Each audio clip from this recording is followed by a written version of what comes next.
हाँ ये वाला देखो, ये भी एक्सेंचर का क्वेश्चन है। पहले पढ़ लो, पढ़ के समझ लो कि कौन सा टॉपिक है ये। अब जनरल मेथड से पहले टॉपिक का नाम बताओ, कौन सा टॉपिक है? रेशियो एंड प्रोपोर्शन, है ना? ये टॉपिक है रेशियो एंड प्रोपोर्शन। या फिर एक आपने पढ़ा होगा 7th 8th में, linear equation in two variables, पढ़ा था ना? लीनियर इक्वेशन पढ़ा था ना एक्स वाई का, ये उसी का क्वेश्चन है। लेकिन एक चीज बहुत अच्छे से क्लियर करके रखिए कि एक तो मैथमेटिकल अप्रोच है और दूसरा क्वेश्चन को सॉल्व करने का जनरल अप्रोच है। कंपनियों को बस इसी से मतलब, जो कॉमन सेंस की हम बात कर रहे हैं कि यार सही कॉमन सेंस होना, कंपनियों को खाली उसी से मतलब है। तो मैथमेटिकल अप्रोच आपका अगर ठीक ठाक नहीं भी रहा तो जनरल अप्रोच इतना अच्छा होना चाहिए, इतना डेवलप होना चाहिए कि कंपनियों को एक बार लगना चाहिए कि यार ये कमाल का बंदा है। मतलब अगर इसे कोई बड़ी रिस्पॉन्सिबिलिटी दे दी जाए तो जिस प्रोजेक्ट में कंपनियों को सफर करना पड़ रहा है साल के 2-4 प्रोजेक्ट पे, हो सकता है कि कोई अच्छा इंप्लॉय है और उसको 200 से 400 प्रोजेक्ट तक पहुंचा दे। तो सारा खेल इस चीज का है कि कंपनी को ये लगना चाहिए कि यार बड़ा कमाल का दिमाग है इसका, बहुत बेहतरीन माइंड है। इसीलिए देखो आप सीए सीएस के जो एग्जाम्स होते हैं 12th के बाद बच्चे देते हैं, सीए सीएस में मोनोपॉली है। आपको मिलेंगे गुजराती और मारवाड़ी सिर्फ, टीचर भी वही मिलेंगे और जो सीए सीएस है वो भी यही मिलेंगे, क्योंकि वहां सारा खेल दिमाग का है, सारा खेल। आओ क्वेश्चन समझते हैं, बड़े ध्यान से देखना कि एक जनरल अप्रोच से कम सोच के कम टाइम में अच्छा सॉल्यूशन कैसे निकाला जा सकता है मैथ्स का। जो भी आपको सोचना है वो इस क्वेश्चन में ही है, पहले से मेंशन है। क्वेश्चन में देखो कह रहा है कि A and B are two alloy of gold and copper. Gold और कॉपर का दो अलॉय है, ए और बी। अलॉय का मतलब है कि दो अलग अलग मेटल जब आप मिक्स कर देते हो तो वो क्या बन जाता है? अलॉय बन जाता है। ठीक है। By making metals in the ratio 7:2, पहले वाले में जो रेशियो है गोल्ड कॉपर का कितना है? 7:2, और दूसरे वाले में है 7:11। ठीक। अब देखो कह रहा है कि if equal quantities of alloy are melted, मतलब ये हो गया कि इसकी इक्वल क्वांटिटी और इसकी भी क्या इक्वल क्वांटिटी, दोनों को क्या कर देना है? मिक्स कर देना है, मेल्ट कर देना है।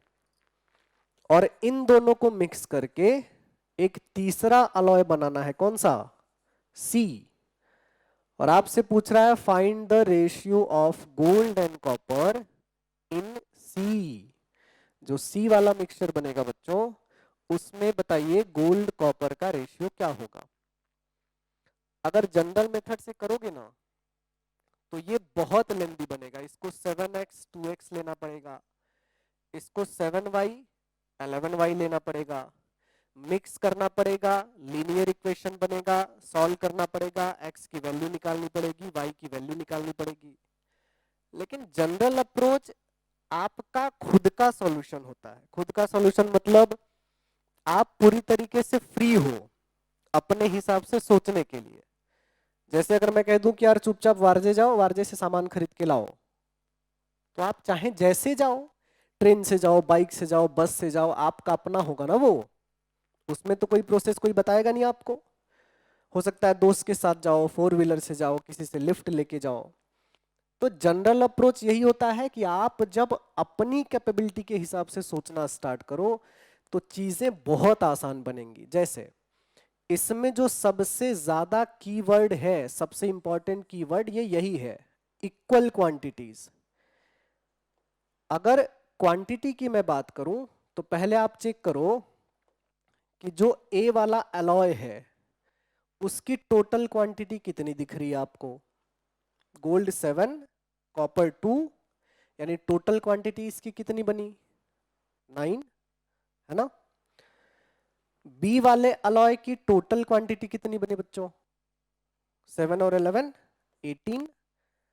अब जो आपसे वो कह रहा है ना, उसी पे खाली हमको अटक के रहना है। वो हमसे कह रहा है कि इक्वल क्वांटिटीज आपको मिक्स करना है। इक्वल क्वांटिटीज मतलब बताओ, ये दोनों इक्वल है क्या? नहीं है ना। तो जब तक इक्वल होंगे नहीं तब तक हम इसे मिक्स नहीं कर सकते। तो टारगेट यही है कि इसको क्या बना लो, इक्वल बनाओ। तो भाई इसको इक्वल कैसे बनाएंगे जरा बताओ। ये 18 है और ये क्या है? 9। इक्वल कैसे बनाएंगे? अगर ये 18 है, ये 9 है, तो इसको भी 18 बनाना पड़ेगा। कैसे बनाएंगे 18? मल्टीप्लाई बाई 2 करके, बस हो गया काम। यहां पे 2 से मल्टीप्लाई कर दो, यहां पे 2 से मल्टीप्लाई कर दो, यहां पे 2 से मल्टीप्लाई कर दो, बस। सर ये भी 18 है, ये भी 18 है, दोनों क्वांटिटी क्या हो गए? इक्वल। और जैसे इक्वल हुआ क्या कर देंगे? मिक्स कर देंगे। बताओ, पहले वाले में गोल्ड 14 है, दूसरे में कितना? 7, और मिक्स करोगे तो कितना बन जाएगा? 21। कॉपर को चेक करो, पहले में 4, दूसरे में 11, मिक्स करोगे तो 15। यानी सी में जो क्वांटिटी गई है वो है 21 और 15। 3 से फिर से कैंसिल करोगे तो रेशियो आ जाएगा 7:5। ये पूरा का पूरा क्वेश्चन सिर्फ 30 सेकंड का है। लेकिन ध्यान दो, ये 30 सेकंड का तभी बनेगा जब आप अपने हिसाब से सही सोचोगे। आपने कब पढ़ा है, किससे पढ़ा है, कौन से टीचर से मैथ्स पढ़ा है, वो सब भूल जाना है। और आपका एक जनरल अप्रोच जो क्वेश्चन के हिसाब से बन रहा है वैसे ही सोचोगे तो चीजें बहुत आसान बनेंगी। लेकिन देखो, दिमाग की आपकी हमेशा से प्रोग्रामिंग होती चली आई है। हमेशा से जब आप मैथ्स पढ़ रहे थे तो मैथ्स में आपको इस तरीके से, इस मेथड से, इस अप्रोच से मैथ्स पढ़ाया गया कि दिमाग मैथ्स की एक अलग प्रोग्रामिंग लेके बैठा है। जैसे मैथ्स का मतलब जब तक आप वेरिएबल ना लिखो, इक्वेशंस ना बनाओ, एक्स वाई अजूम ना करो, तब तक तो भाई मैथ्स अच्छा होगा ऐसा आप सोचते नहीं हो। लेकिन वो आपका दिमाग नहीं है, इस बात में एकदम क्लियर रहो। वो कोई ऐसी चीज है जो किसी दूसरे ने आपके दिमाग में डाली है। आपका दिमाग इतना कैपेबल है कि बिना उसके भी मैथ्स के क्वेश्चन देखो इसी तरीके से क्या कर सकता है, सॉल्व कर सकता है। ठीक है, चलिए लिख लीजिए, सॉल्यूशन खाली लिखिएगा। ऑनलाइन में बच्चों आपको क्लियर है?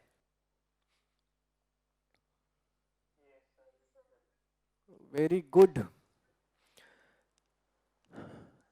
देखो एक बात याद रखना, 5 यहां आ रहे हैं, ऑनलाइन में 7 है मुझे पकड़ के, यानी 6, 6 5 11। आप जिंदगी में आगे तभी होगे जब आप आगे की सोचोगे। देखो ये तो तय है कि तुम 11 लोग ऐसे हो जो इस बात को समझ चुके हो कि सर ये जरूरी कितना है। बाकी लोगों के लिए अब वो ऊपर वाला ही उनके साथ क्या कर रहा है वही जानेंगे।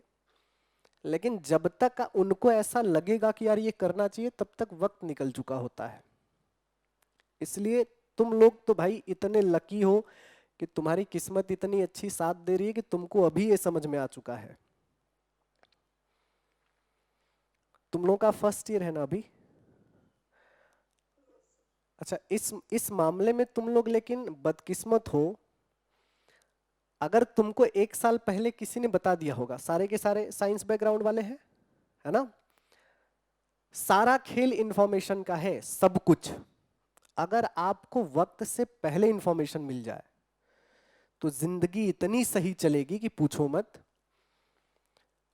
एक एयरफोर्स में XY ग्रुप का एग्जाम होता है, शायद इसके पहले हमने डिस्कस किया था कि आप लोगों से। 12th के बाद XY ग्रुप का एक एग्जाम होता है। साइंस वाले बच्चे X ग्रुप भी दे सकते हैं, Y ग्रुप भी दे सकते हैं। अगर आपने ये क्लियर कर लिया तो जिंदगी में पढ़ने का लोचा ही खत्म।